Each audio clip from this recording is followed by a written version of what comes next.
Hi there, folks.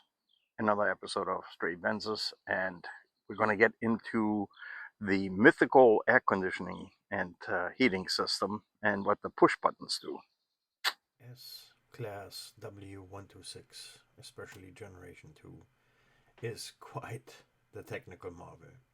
Before we get into the push button unit and the various buttons, I'm going to show you the couple of infrared shots that I took in the winter, just to demonstrate how cool a technical marvel this really is.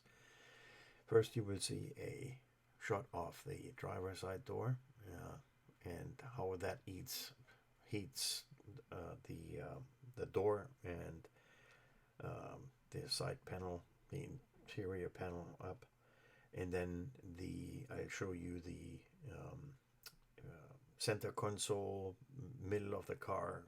You will see faintly like where the hot air escapes and blasts against the windshield. And then the last shot is the passenger side, and there you really see how nice and toasty the side of the door gets to also heat that up.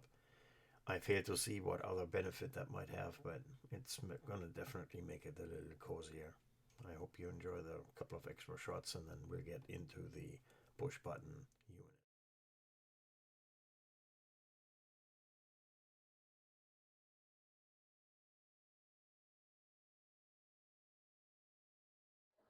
So the 124 and the 126 share the same climate control system with this, and that's the second generation 126.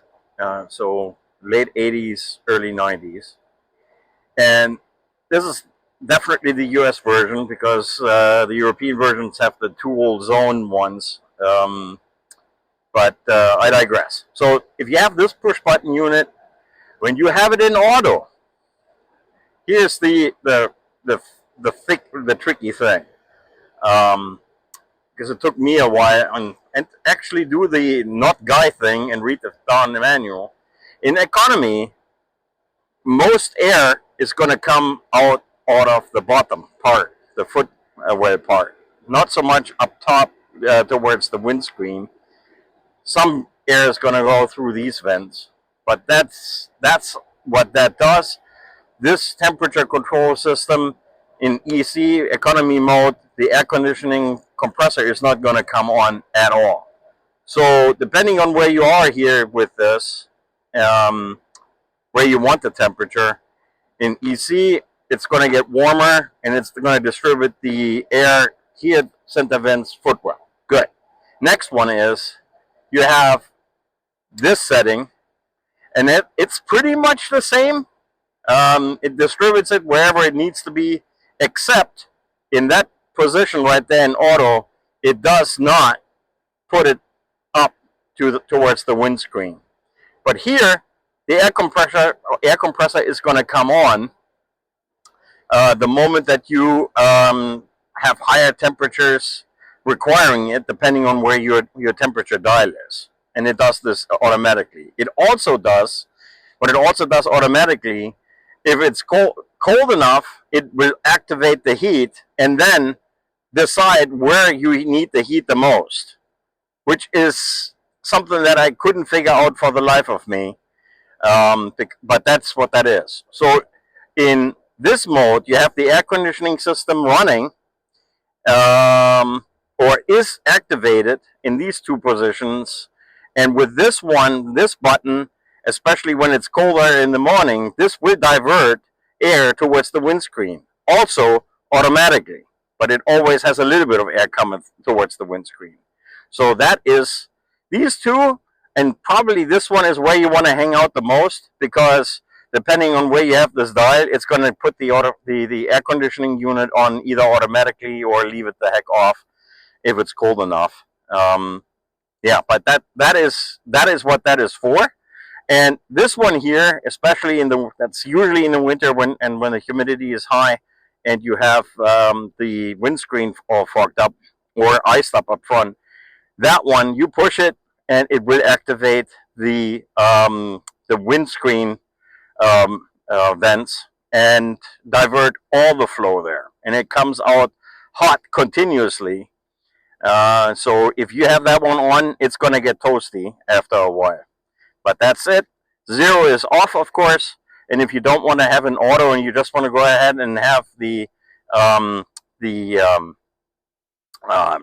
the fan on low or high speed, but then the automation part is not engaging the way how it would in these three here, in these three settings. Right now, I know that the air conditioning just came on because I've got it in this mode. I wouldn't do that, but it's already getting cooler, and that's why you hear the fan speed go lower.